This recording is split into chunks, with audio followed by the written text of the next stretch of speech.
Day. Hello, everyone. My name's Hank Suttala, And I'm Dr. K from Integrative Health Management. and I'm here with another episode, or we're here with another episode of Holistic Highlights.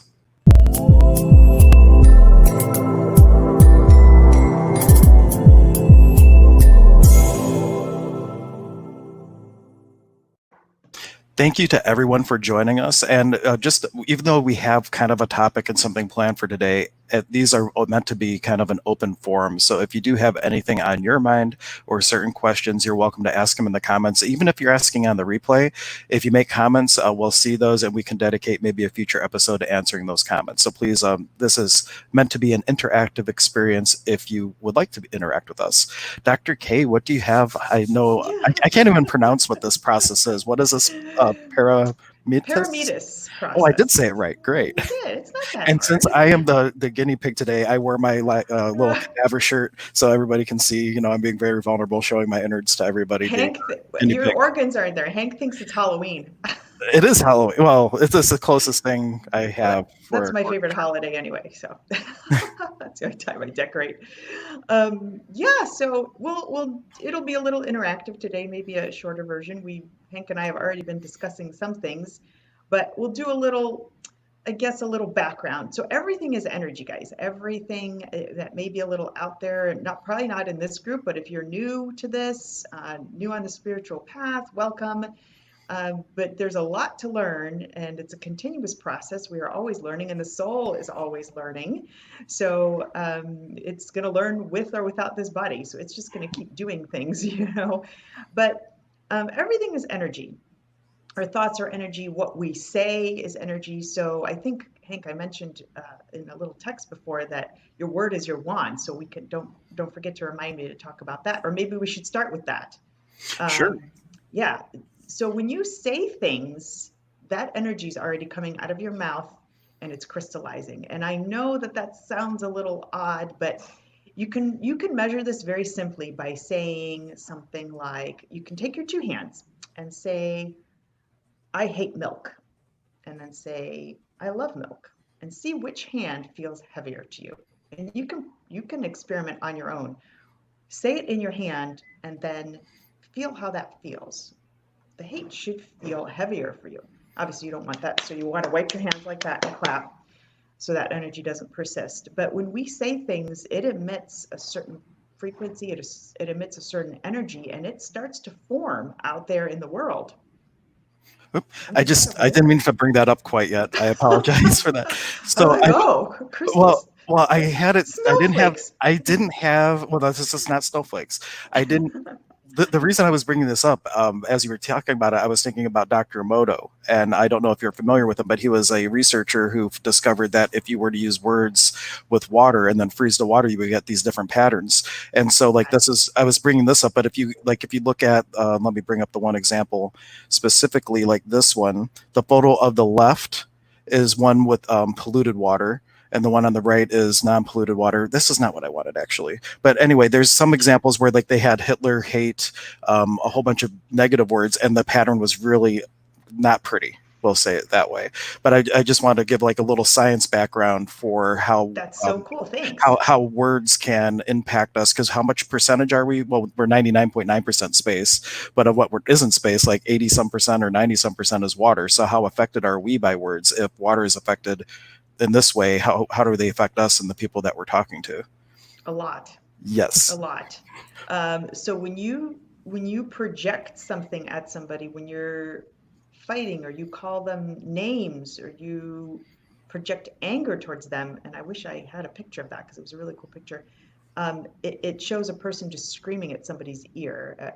It's a man screaming at a gal, and she's just kind of, that energy is going towards that person. I mean, you really are harming yourself because there is a ricochet with that, but you are what I call poo-pooing on somebody, and you're creating a cloud around yourself because you're emitting that, but you're also putting that energy on somebody else. So um, there's a way to clean that up so you don't take on those things. I call it like the cord cutting process. And I do that, after every client, after every thought that I have. You don't want attachment to those things, but everything is energy, and what we say, what we think, um, objects have energy. This is how we perceive things. Everything vibrates at a certain frequency, and that's basic physics. So, um, this is a very basic principle. So leading up to that, though, why we have affirmations, and affirmations are wonderful. They're going to push you in the right direction.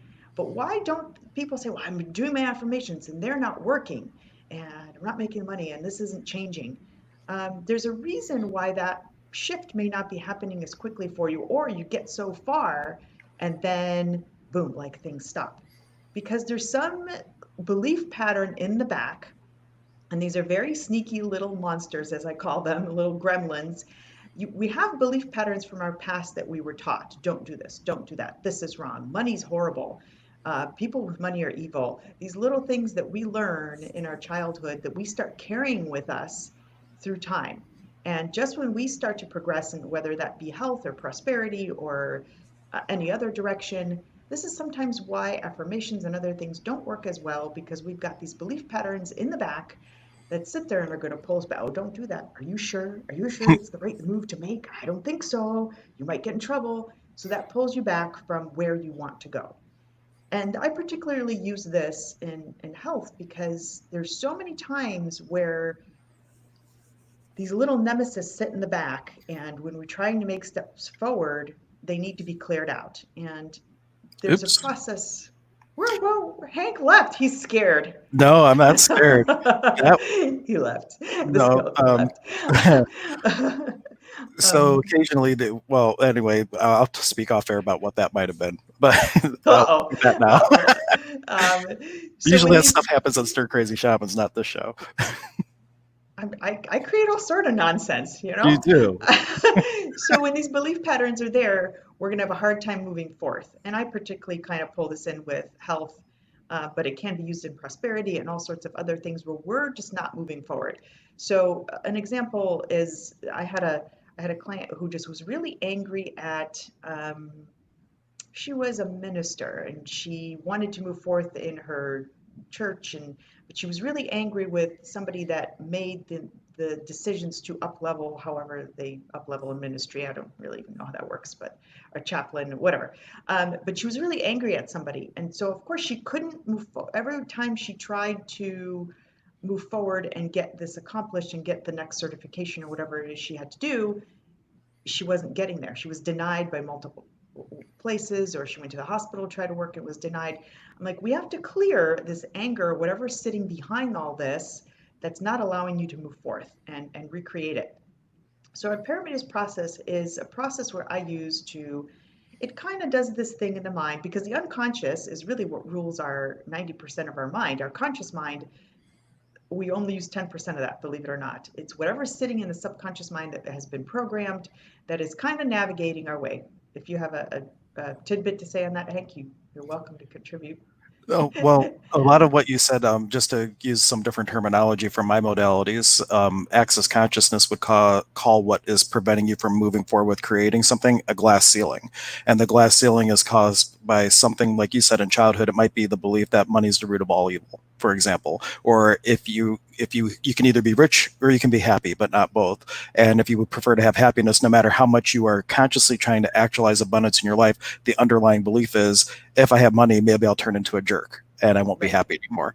And so stuff like that stops us from creating. Or another one would be if you have, like, say you have a couple siblings and you have one that is the good child and you have ones that are kind of misfits, and the parents say something to the effect of, oh, why can't you be like your brother Tommy, he's so responsible, he's so this. And they're projecting, like, you start taking on a certain role in the family, and then consciously, no matter what you're trying to do, you'll never allow yourself to out manifest Tommy because you've accepted your role that you're no will never be like Tommy. So there's stuff like that that creates these underlying subconscious glass ceilings of limitation that just stop you from moving forward, even though consciously you're trying to choose something on the other side of that.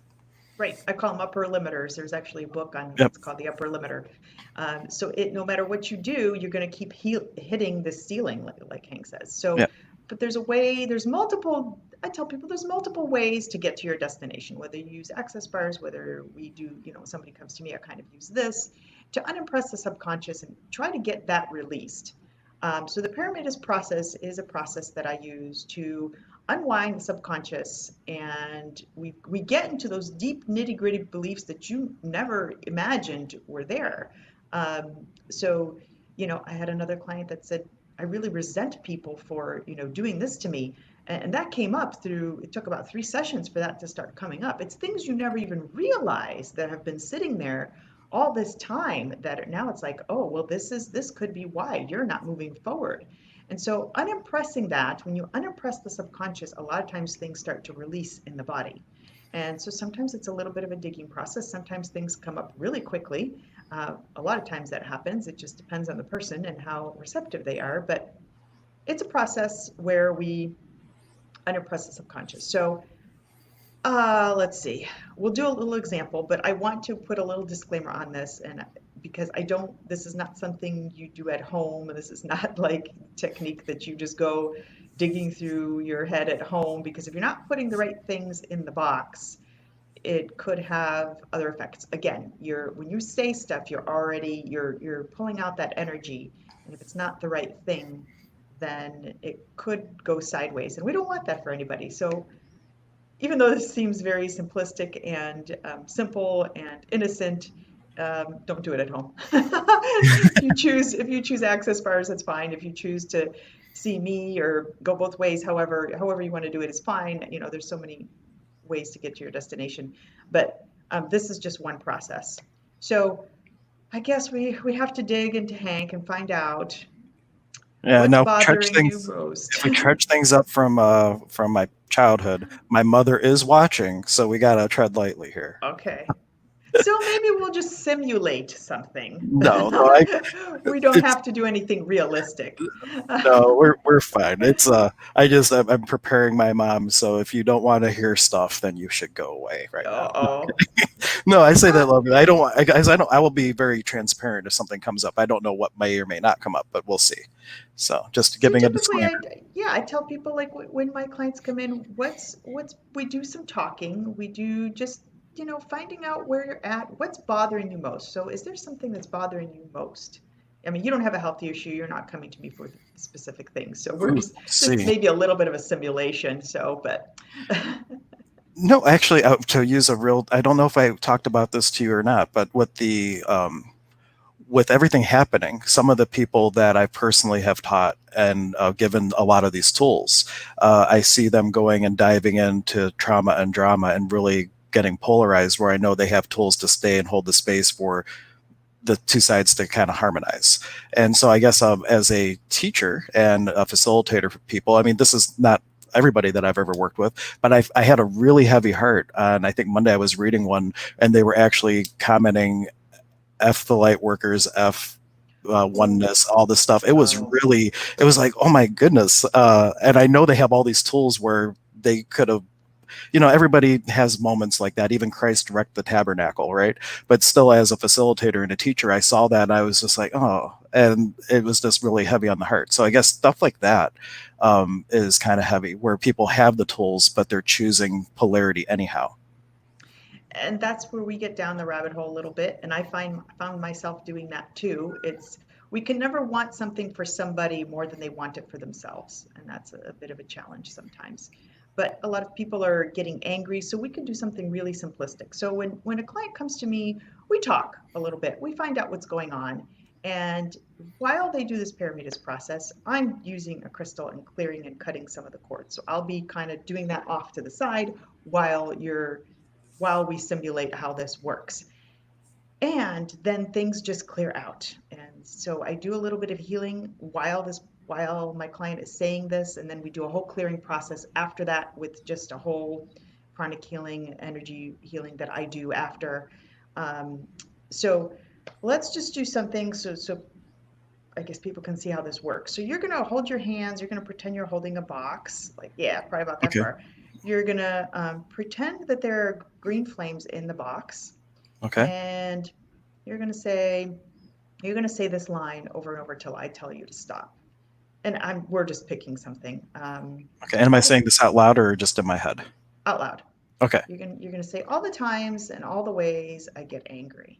You're gonna All the say that times and over and all the over. ways Yep. I get angry, all the Yep. time and all the ways I get angry, all the time and all the ways that I get angry, all the time in all the ways that I get angry, all the time in all the ways that I get angry, all the time in all the ways that I get angry, all the time in all the ways that I get angry, all the time in all the ways I get angry, all the time in all the ways that I get angry, all the time in all the ways that I get angry, all the time in all the ways I get angry, all the time in all the ways I get angry, all the time in all the ways that I get angry, all the time in all the ways that I get angry, all the time in all the ways that I get angry, all the time in all the ways that I get angry, all the time in all the ways I get angry. Okay, you All can stop. So now you're going to open your eyes. You're going to take that box. You're going to picture a 50-foot hole, and you're okay, going to drop it in the ground. okay, So drop it, drop the whole box, and then you're going to take your hand. You're going to cover it like this, okay, and you're going to clap. And the reason we do that is when he's saying that, we want that energy going in the green flame because we have an intention with that. But he's emitting an energy of anger or whatever activated him with this whole, whatever's going on, and the people who are poo-pooing the light workers. And the reason we want to picture a 50-foot hole, we don't want to just throw this somewhere, because don't forget, he's putting this in a box. This is now a container, and if we just throw it somewhere, that energy is then floating around in the room. And for those that are gifted that can see this, great. I'm not one of those folks. I don't see energy, I feel it. But somebody may pick up on that somewhere. So have you ever walked into a room or a coffee shop or, I don't know, somebody's house, and you're like, oh, it just doesn't feel good in here. There's probably, I don't know, people have been angry in that house, people have been crying in that house, or fights. Energy will sit, it will sit in areas. And so we want to make sure we're taking this container and picturing it in a 50-foot hole, or you could, when you're outside, you can throw it somewhere outside. And when you cover it, you're just, and clapping changes the energy of things. So we want to make sure we deal with that properly. So did anything come up for you when you were saying that? Well, I wasn't having certain memories pop up, but certainly energetically, as I would say it, sometimes there was actually a release, and I almost chuckled or had a little laugh as whatever happened was happening. And then, no, it just felt like things got lighter, and there were a couple times where it felt there was a more significant change, where to the point where it was so light that I had almost a chuckle. Like I had to stop myself from being able to just go on in full laughter. If it was just you and me on, I probably would have just started laughing nonstop. See, But I was you're like, too easy. I gotta keep myself But uh, these things come composed. up, and people cry, and people, all sorts of things happen, or memories start coming up. Oh, like I remember when my dad used to beat me. So then we get down even deeper and do more of these lines of, all the times and all the ways I hate my dad, or he made me feel, and then it's all the times and all the ways I don't feel safe. So it's getting to the root, to that one or two or three things, maybe like you mentioned, Hank, that are the upper limiters, that no matter what you do, you're kind of just not progressing forward. With that, oh, go ahead. You probably have No, I was going to something you say want to say. energetically, what it felt like is in shamanism we have a very similar practice where you end up creating like a packet of what we call hucha, which is the heaviness, and then you give it deep into the earth. So just simulating kind of similarly. But when we start, like when we see a client and they have like a trauma that they're working on, the question that I ask is, what was the original wound? And we start going back. Exactly. And it's the same type of thing. Okay, so this is what triggered me now, but where was the original wound? And as you continue to say it, it's kind of drilling down to wherever the initial anger was that then allowed you to kind of stack all these other things on top of it. Exactly. So, but those wounds you'll keep reliving those wounds, and every time you try to move forward in life, they're to make a big move, it's going to pull you back. Right, unless And you fix the original wound. Yeah. right, or do the best you can. With that said, though, there are times where the soul has a karmic mission, and there's something we have to go through this life till that lesson is learned. So sometimes, no matter how much we try to help somebody, um, they're not moving through as quickly as we'd like. They're not healing as quickly as we'd like. There is sometimes a thing a karmic mission that you have in this lifetime to learn a lesson so that you can move forth. And we are here to help expedite that. Really? That's But happened again? This is very odd. Very odd indeed. is There's Casey no way. behind this? No, he's not in studio. He's not in studio. Uh, That's just really odd. I mean, I'm not even like, in order for me to turn my camera off, I have to be like leaning over. I'm not anywhere near my computer right now. Honestly. Well, either somebody doesn't want me to say this, or I Well, don't they know. didn't want you to talk. They would mess with you. They were messing with me. Oh, they don't want you to talk. So, so yeah. So sometimes, no matter what we do, if somebody has a lot of resistance and they're not receptive, or they have a karmic lesson to learn in this lifetime, they have to go through that karmic lesson, and we are here to help move that through more quickly. But that's one of the processes that I use to get people to heal faster and to get more good to come to their life. Yeah. So, And actually, I feel like I do want to acknowledge what it might be. When I was right before the broadcast, I had gone in to get the shirt and whatnot, and on my altar, I have this one of my handmade shaman staffs from the program, and hanging on that was something that was gifted to me. And as I left, and there's no way, like this was laying down, and it's like in the middle of the space, and it ended up on the floor. And as I was picking it up, I had the awareness that the person that gifted this thing to me may have passed. And so I did a very brief ceremony, probably not as long as I would have liked to, but I'm just feeling that maybe they were just making their presence known as we've been oh, talking. So I just want oh, to take a moment and acknowledge this kind soul. yes, yes, of Yeah. course. Their souls are all around. What else did I want to say? Now that slipped my mind. Um, but yeah, so this is a process we use to unwind the subconscious mind and get past some of those things.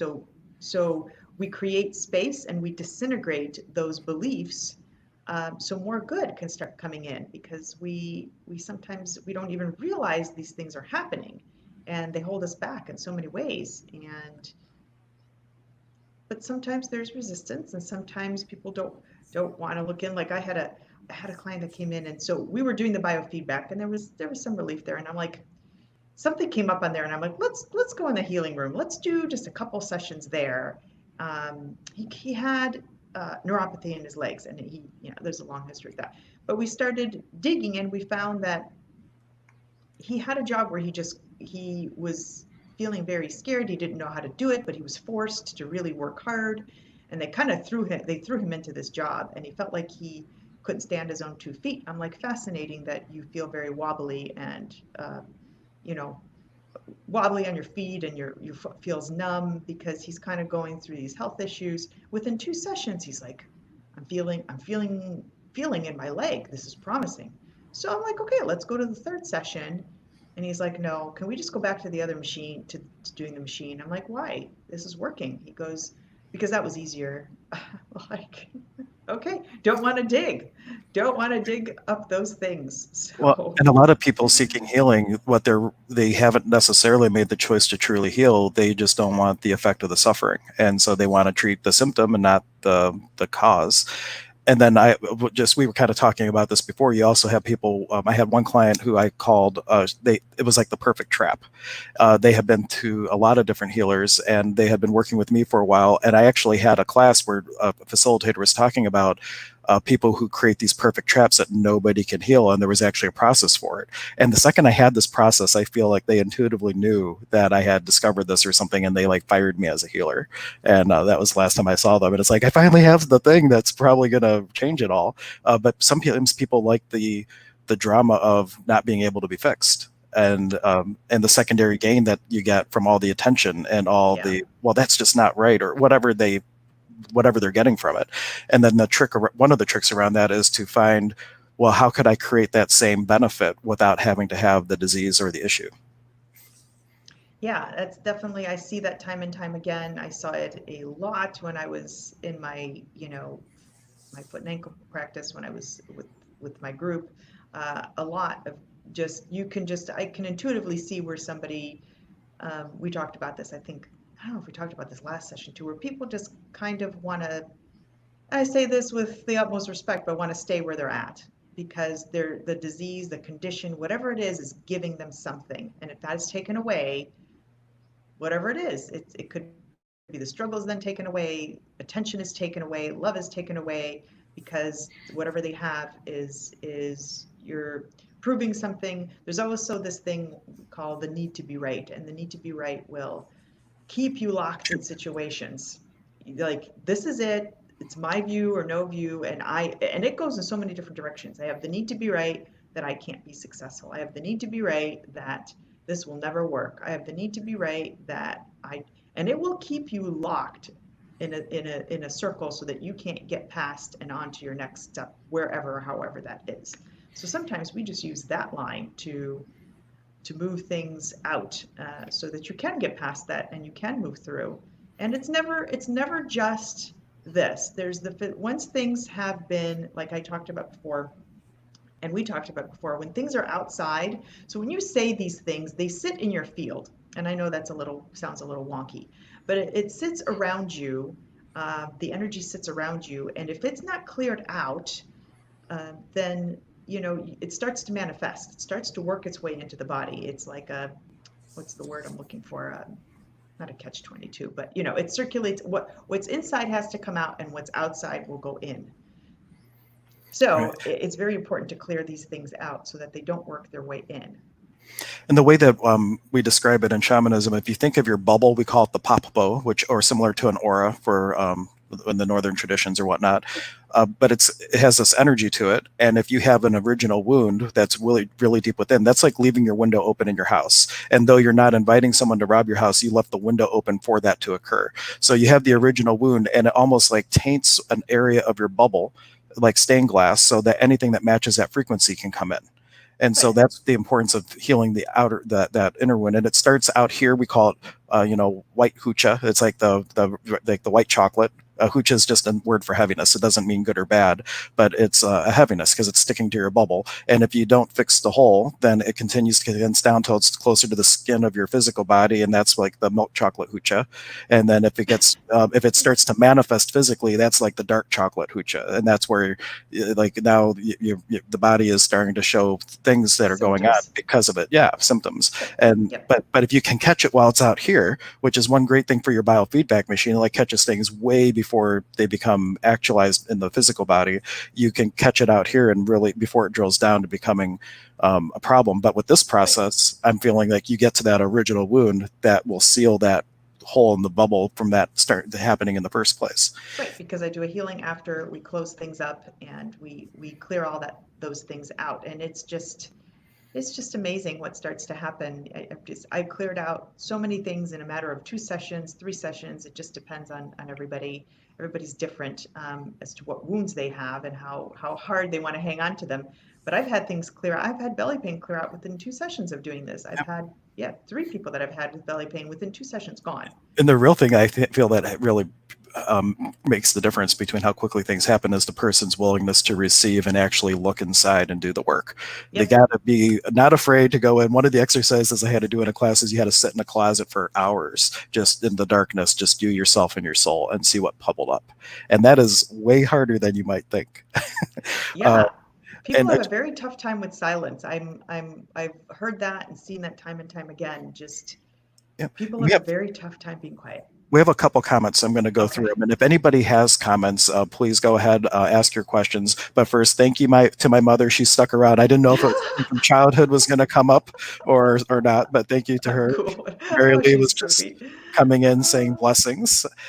Linda Marie, when I was getting all wonky with technology, said that she could still uh, expand with the vibration of the word, so I was still present regardless. And now that this one, and then the next one's the actual question. He was just mentioning that he agrees that some people just don't want to be fixed or oh, unfixable. hi, Doug. Yeah, that's my friend Oh, Doug. cool. And then he asked, Yeah. have you ever covered biorhythms, the body's own natural clock in comparison to our 24-hour clock? Did we We haven't talk about? talked about that. I don't think so. Well, we But talked you know about sleep what? cycles a little bit, but not Yes, specifically biorhythms. and I wanted to next topic. Let's do insomnia because I think that's a big one. Okay. So biorhythms, I guess Doug will go over maybe, if you want to touch on that today, we can. That's probably maybe more insomnia type sleep stuff, right? We can talk about that next session and dive a little Yeah, deeper we can into that. definitely do that. Like with biorhythms, just an umbrella overview, everybody's a little different. Everybody has different lengths of sleep cycles, and a lot of it comes Exactly. down to like not the amount of sleep you're getting, but the increments of your sleep cycle that you're getting. Because if you're waking up in 1.5 sleep cycles, you'll feel more tired than awake and all that good stuff. Exactly. I define that. that link, and I'm gonna see if I can find that. I meant to look it up for myself even, because I had a day last week where I woke up and I felt so energized. I'm like, this is great. Where did I go last night? But I did have a really fun dream, so my soul must have gone somewhere fun because I was like, I must have had a good time. And Annie has a Um, question. She was saying, very interesting. Should we not ask about original wound? No, absolutely, you should.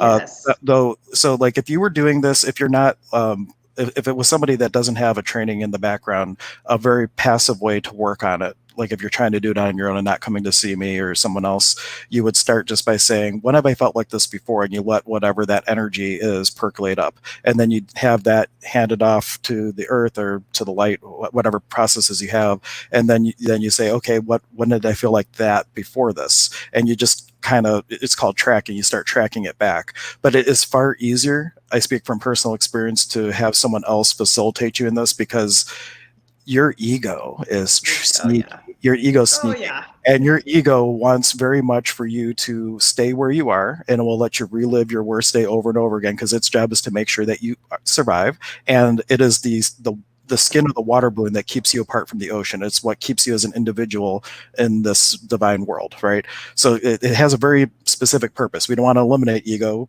We want to refine it for its intended purpose, which is just so we can have an individual experience.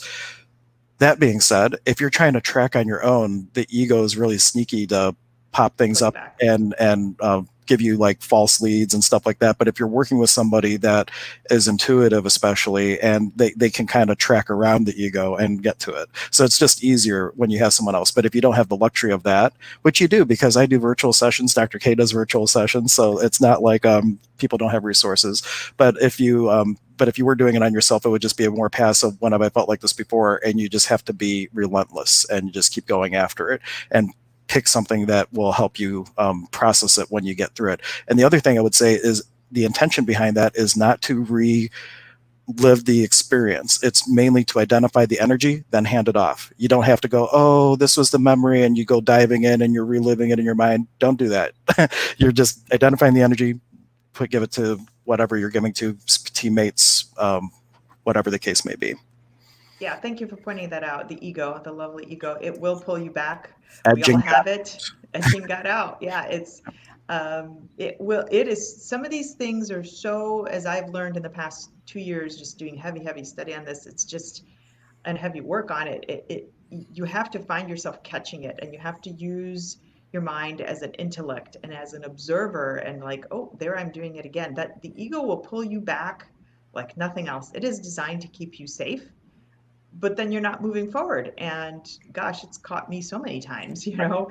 And when you have somebody there, like one of us, to facilitate, it is, you have somebody holding your hand and helping you through. Right. So that's very helpful. And the ego too, how do I want to frame this?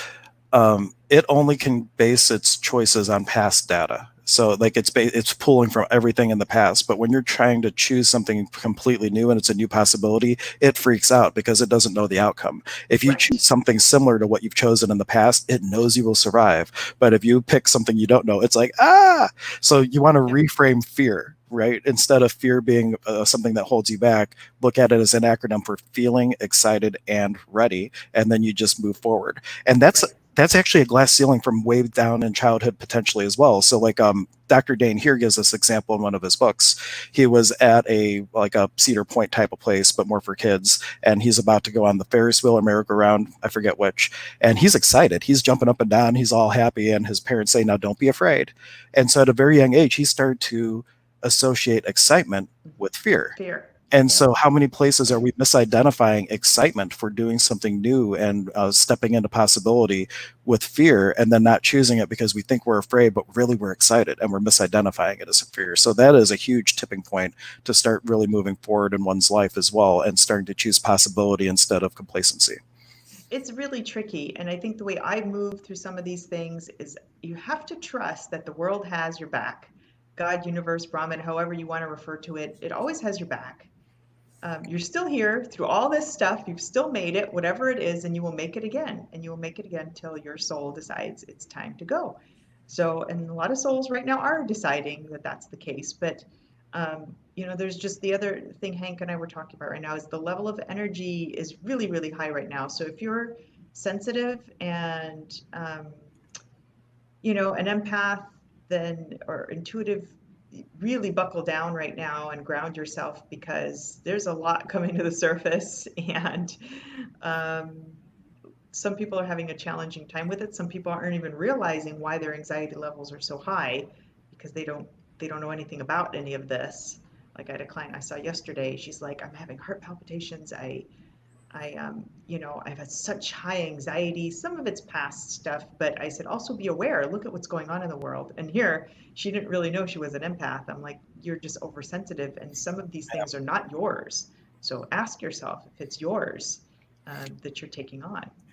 And that's a great because I guarantee you, if you're tuning in, more than likely you're an empath and or you're very intuitive. Like most people that I draw, and I'm sure Dr. K draws, are people that have this intuitive capacity. Not always, but most of the time. And there's a cool little app you can download that's for free. It's called "Who Does This Belong To?" And you set it and it gives you little reminders, little chimes, ding, and it's just a reminder Mm-hmm. throughout the day that, okay, who does this belong to? Because just getting yourself in the habit when you are experiencing anxiety, anger, whatever the case is it really yours? Are you just so aware as an infinite being that you're picking up on all the anxiety of the protest that's happening downtown or whatever the case is? Like, is it, who does it belong to? Is it yours to begin with? And just the awareness that it's not yours can already lighten the load of what you're experiencing. Yeah. And then don't dive. A lot of people who don't know this, though, will dive deeper into and recirculate the anxiety more and more and more and more. Oh my gosh, I feel anxious. Oh my gosh, oh my gosh. And then, so there's a way I tell people and I work with people to just pull them back and be the observer. Use your intellect. And like Hank says, ask if this is yours. And it's like, wait a minute, I don't need to dive in further and expand the energy of the anxiety. That's not to say that I'm not validating that somebody does feel this way. I get it, but don't make it, let's try to minimize it and make it smaller rather than making it bigger. And there's so many various techniques you can, I have techniques to use. I'm sure Hank has techniques he can share with you to use so that you don't use whatever resonates with you, whatever works for you, whatever feels right for you. So you minimize the anxiety and let's not make it bigger and keep thinking about it more and more and more and more and saying, I have it. That's the other thing. So let's talk about your word is your wand, because one of my biggest things with people having conditions is people walk around with, I have diabetes, I have anxiety, I have Or I XYZ. am, or even worse, I am I diabetic. am. Oh yeah. Oh.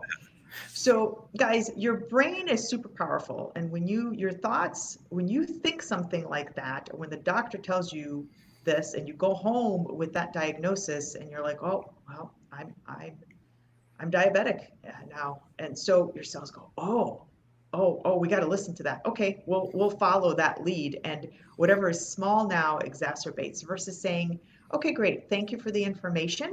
And I'm going to go home and I'm going to work on this and not buy into that. And there was Kristen Northrup, she's a OBGYN. She has a book, a handful of books, I think, out.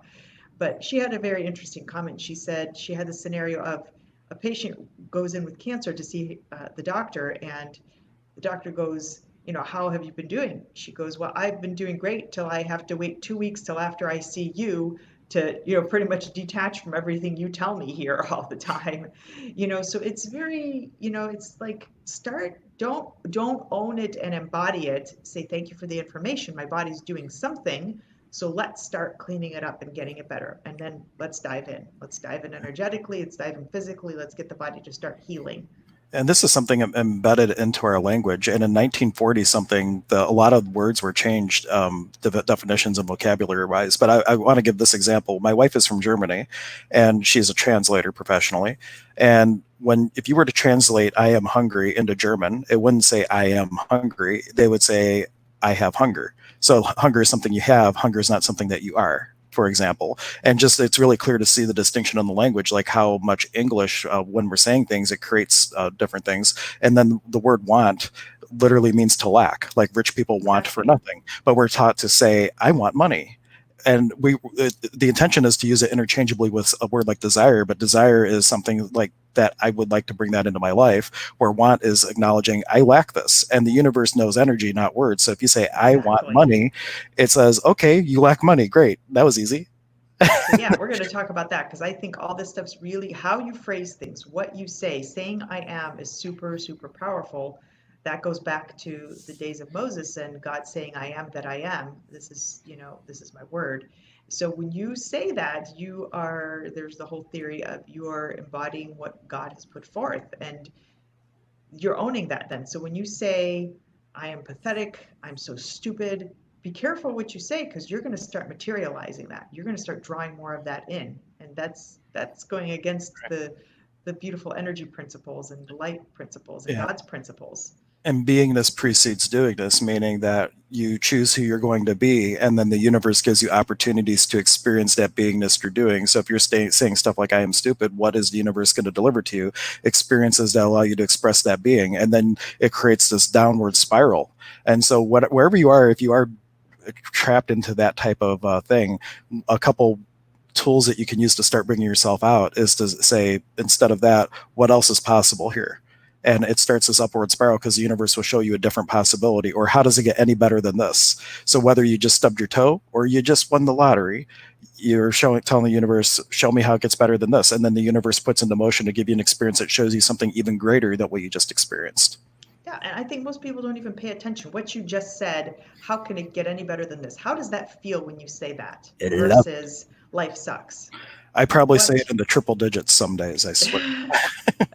And and Doug was just offering think positive, be positive. The one caveat I would mention with that is if you're in the realm, well, if you really think of it as positive and negative, as in like a battery charge, it's not good or bad. It's just one has a positive charge and one has a negative charge. Positive is a very great word to use. But if you look at it positive as a judgment of something that's right or wrong, then that could actually trap in duality as well, because good judgments stick you worse than bad judgments.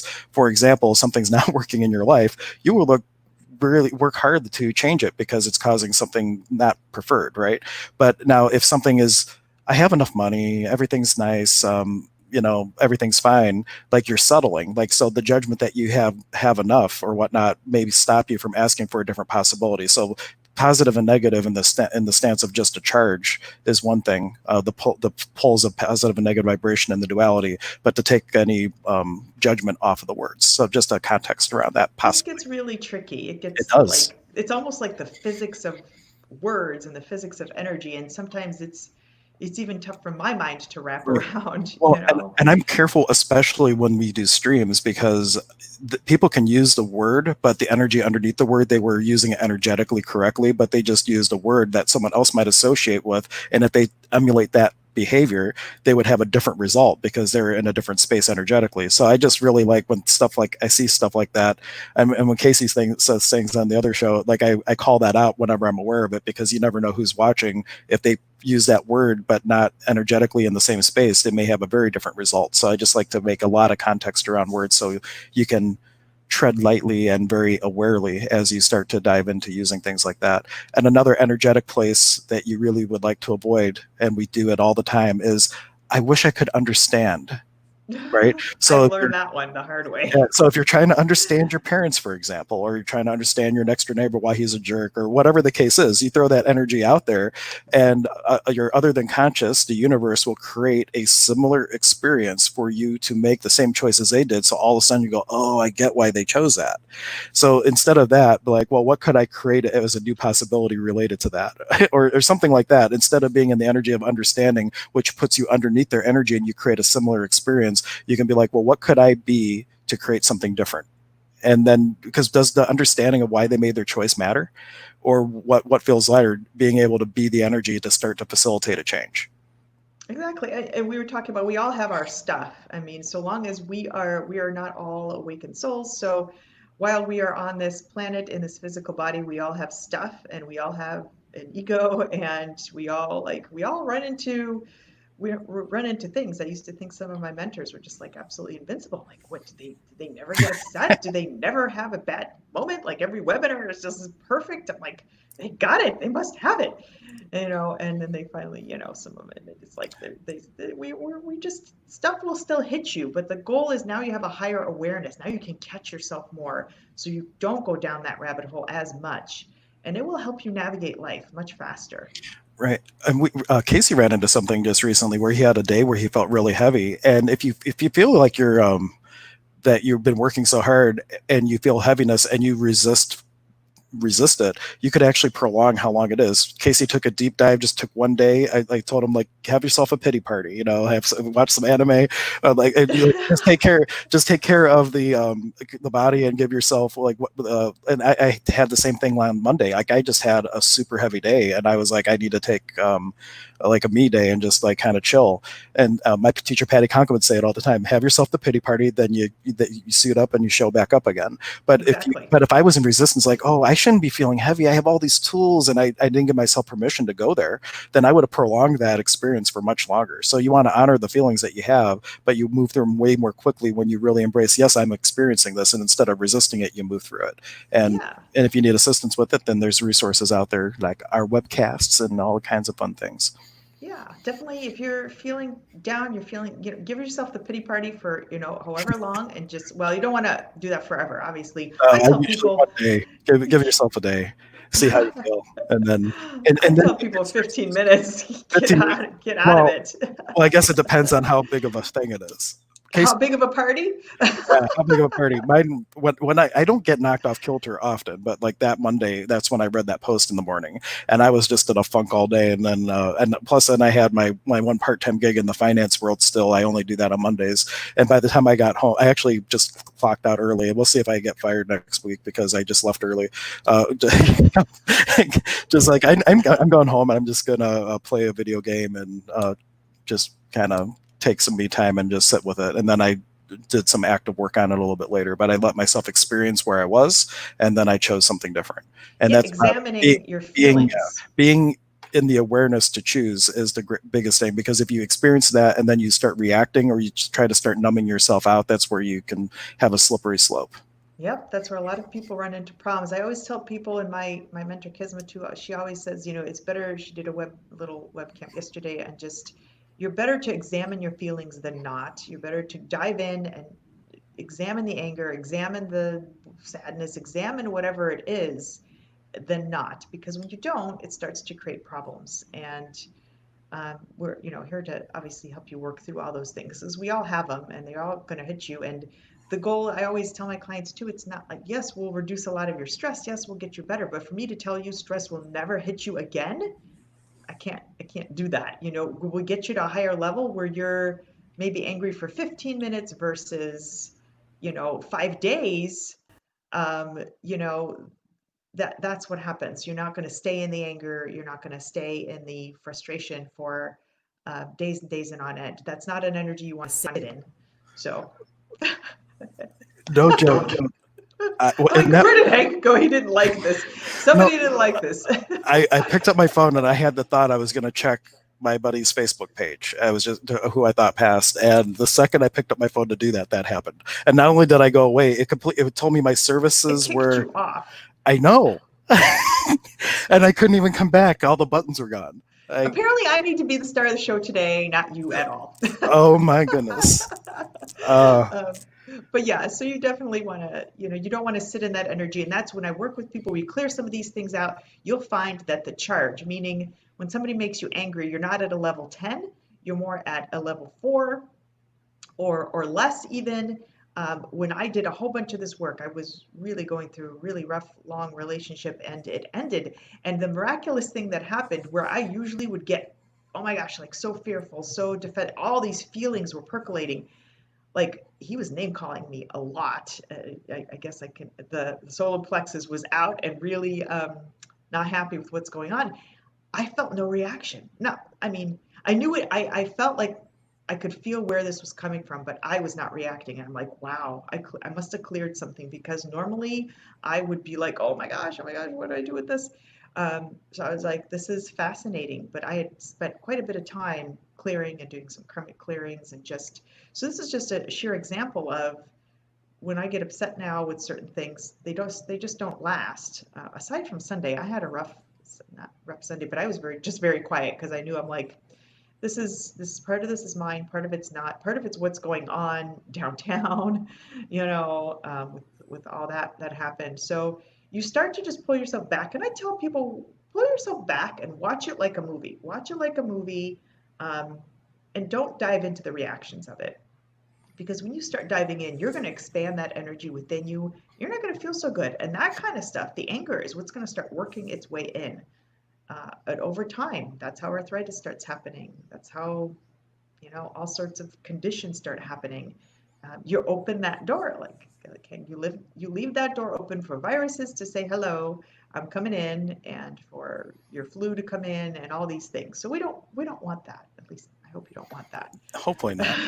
I should mention, if you are interested in connecting with Dr. K, I put the website in the upper left, and I just realized I can't read it.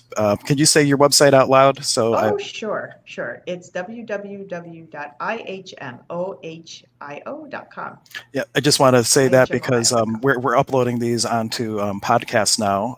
I have to catch up still, but it's going to be available on like iTunes and things like that. So in case somebody's listening, which they may, I only put up our episodes about a week ago, and there's already like 250 listens Oh, on those awesome. platforms. So it's like, wow, that's pretty amazing how many people take advantage of that. So we'll be uploading this as an additional resource. And if you want to connect with me, my website is hanksutala.com, HANKSETALA.com. If you want to reach out to either of us, that's it. I kind of feel like we're at the 50-minute mark, so good time to mention the websites in case people want to connect after or anytime. If people have any questions, I feel like we maybe need to direct people sometimes because it's like, Yeah, if you have any questions, and I don't know, yeah, sometimes questions don't pop up. yeah. Yeah. Well, if anybody has any questions, this is a great time to ask them as we're kind of in the final minutes of the show. We can talk about whatever's on your mind. Or if you're watching this on the replay, make the comment anyway. Ask the question because we can dedicate a future episode to things that you want to hear about. So, or comments. Comments are fine too. Yeah. And please, if you have a question, please tag me so it comes up in bold because as we kind of talked last time, we're not ignoring you if we don't answer. I probably missed it. Facebook's doing really weird things now, and I even do that on my live videos. Like, please tag me because I go back and I'm like, I know somebody came, it popped up on my phone, and now it's gone, and I can't find this person's comment. So if I didn't, get back with you, I'm not ignoring you. If I don't get back with you within a 12-hour to 24-hour period, I'm not ignoring you. I probably can't find it. So either email me then, or please make sure, or restate your comment again and retag me so that I can answer anything that you have, because it does this thing where it says showing the most relevant comments, and then I go back and I'm like, I can't find it. So I don't know what's happening, but it's just weird stuff. I've had weird experiences with it as well. But maybe it's just me. Apparently, technology is messing with me a lot recently. Something is. So yeah, definitely, like, the key takeaway points is be careful what you say. If you have been given a diagnosis, say, listen to what the doctor's telling you, but just thank you for the information. But don't go home and say, oh my gosh, I am this or I have this, because the more you start embodying that, you're going to start owning it. That's not to say that something's not going on inside your body. It very well may be, but don't go home and owning it and like, okay, let's start fixing the body. Let's start doing whatever we can to fix that. So your words are your wand. Be careful what you say. When you say stuff over and over, you're starting to materialize. The universe does not know the difference between, what type of word you're using. It's the energy of the word. And we talked about what you do when you say hate and love in your hand. They have different energies. So you're going to attract more of that. So the more you're angry, as things project out, it's going to pick up more things that are angry and project that out there. We don't want that, or back at you. I know this is all woo weird stuff, but it's very logistic. You'll start seeing it in your experiences. So a simple example of that is when you get up on the wrong side of the bed and you're just pissed off as all get out in the morning because you stubbed your toe or you're super late. Notice how you get behind a car that's making you more late. Know how you get to work and you spill coffee. Notice how, you're throughout the day, you have a client that irritates you. It starts to spiral. So you got to cut yourself from pattern interrupt that so that you don't attract more. Absolutely. And for me, final thought, I would say just be in the question and always, like we talked about the upward spiral, like as often as you can, saying, how does it get any better than this? and I what love else is that one. possible That's here? cool. Yeah, how does it get any better than this? And use that throughout your day as often as you can, and just start to create that upward spiral, and also to give yourself a break. That when I was first getting sober, my mantra that I got from a meeting was self pity and gratitude cannot coexist. That's And every correct. time I found myself in a space of being negative and not feeling out of power about something, I would put into a gratitude statement. And the way that I had this example first was there was when I was getting sober, there was somebody very close to me that had very similar drinking characteristics, and I felt powerless to be able to help them. And I was kind of depressed about it. And my sponsor said, well, instead of being depressed about not being able to help them, how about you say, I'm so grateful that I'm in a place of sobriety that if and when they are ready for help, I can help them.